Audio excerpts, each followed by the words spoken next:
Okay, this is our new Sweetheart Rose Maker program, and it comes so that you can make a small rose, a medium rose, and a large rose.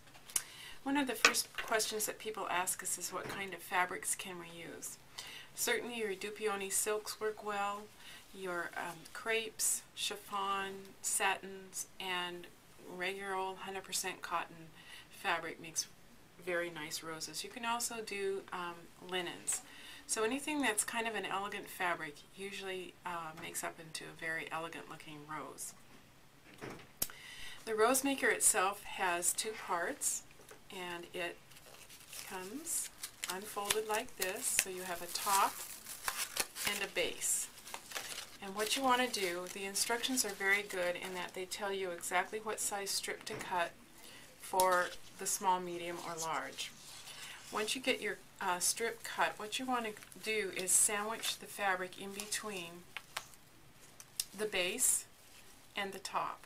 And the base is underneath with its printing towards the bottom, so this area here, and the top, it has its printing towards you. If you want to make a rose that is going to go on a stem, you want to make sure that your fabric is right side up. If you're going to make a rose that's going to have a finished bottom so that you can put it into a corsage, you're going to want your fabric wrong side up. The important thing is that the base and the top templates match. There's a little butterfly here, and at this point you're going to insert your safety pin, or your straight pin. It's going to go all the way through to the back, matching up with the hole in the back and the front. You have one of these at the beginning where it says start, and you also have one of these points at the end. Again, this one says stop. You're going to put your pin through the butterfly and out the other end. Very important to have it this direction on this end, because if you don't, your pin gets stuck inside the template. So you want to make sure this follows the butterfly. Alright, at the point where it says start, we're going to be folding. This is all pre-folded, so you're just going to follow the folding of the template. You fold it up once, it says start, and this is your seam allowance right here. So at the seam allowance, you're going to have a nice long needle and thread, and I actually use quilting thread. I'm going to be pulling up, I'm making gathering stitches. I'm going to be pulling up on those stitches, and I don't want it, number one, to not be long enough, and I don't want it to break. So in the seam allowance, you're going to start with your knot at the bottom, following the tip here, and you're going to be working running stitches through the seam allowance.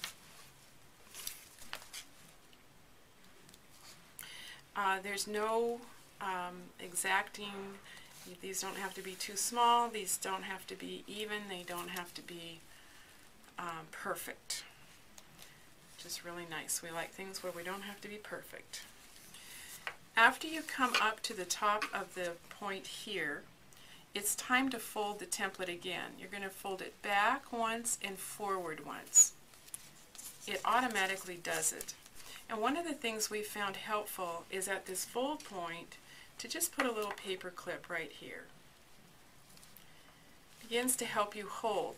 You want to make sure that both seam allowances are out and lined up. You don't want to have any seam allowance caught underneath.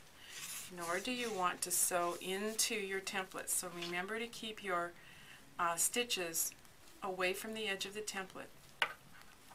Just work those running stitches right in the seam allowance.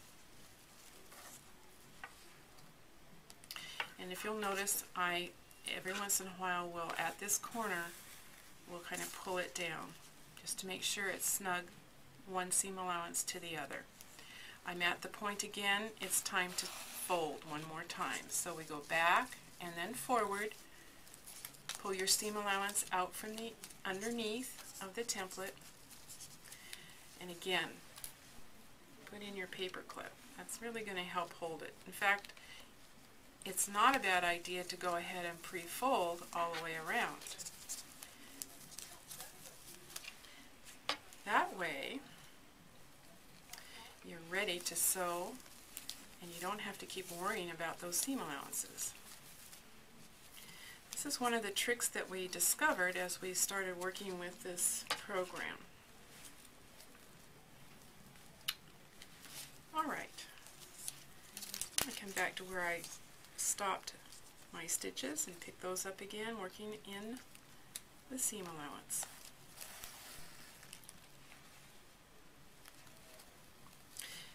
You can see where putting those paper clips in helps, so I don't have to continually stop and manipulate this fabric.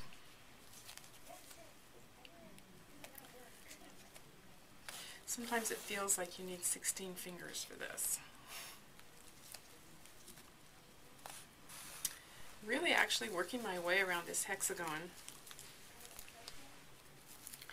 And if you've ever made a rosette, you know that the seam allowance twists and twists and twists. So what is happening is by using this template, we are automatically twisting our tube.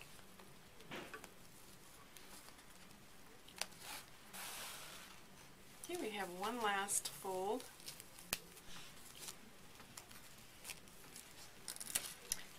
That paper clip back on.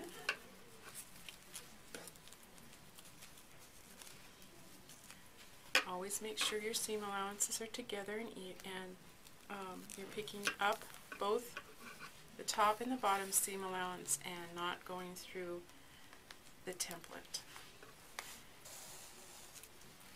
As you come up to this last point, you're going to see the word stop,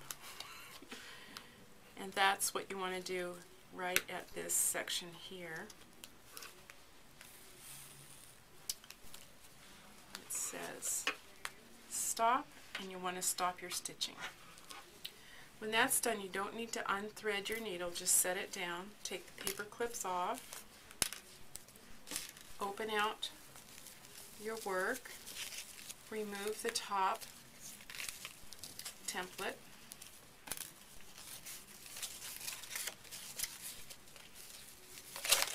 and amazingly enough, the other template is inside. You want to get that template out. We're making a rose that's going to go onto a stem. So we have our right side out. We're going to make this straight. And we're just going to reach in and pull out the inner template.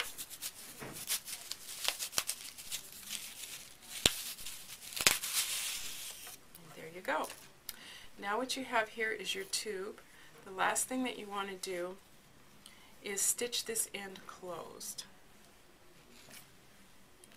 So we're just going to continue doing our running stitch right through to the point in the seam allowance. When that's done, you want to gently pull up on your stitches, and what you're going to be doing is gathering. And as you're gathering, you're creating the petals for the rose.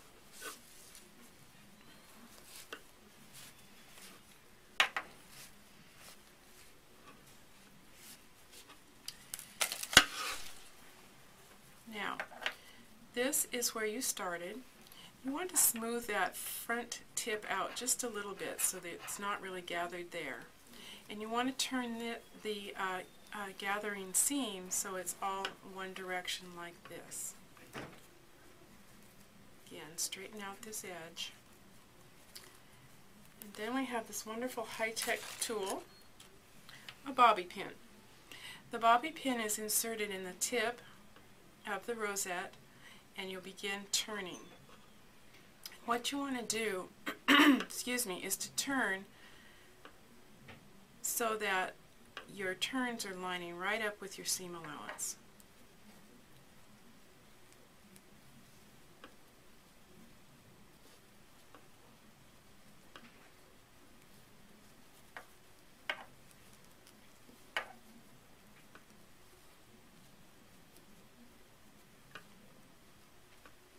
Now at this point you can take a look and see if you like the density or the fluffiness of the rose.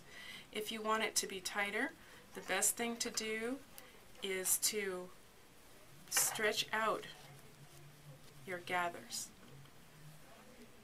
So we're going to start rolling, and as we look at the gathers, we're going to make sure they're a little bit further apart.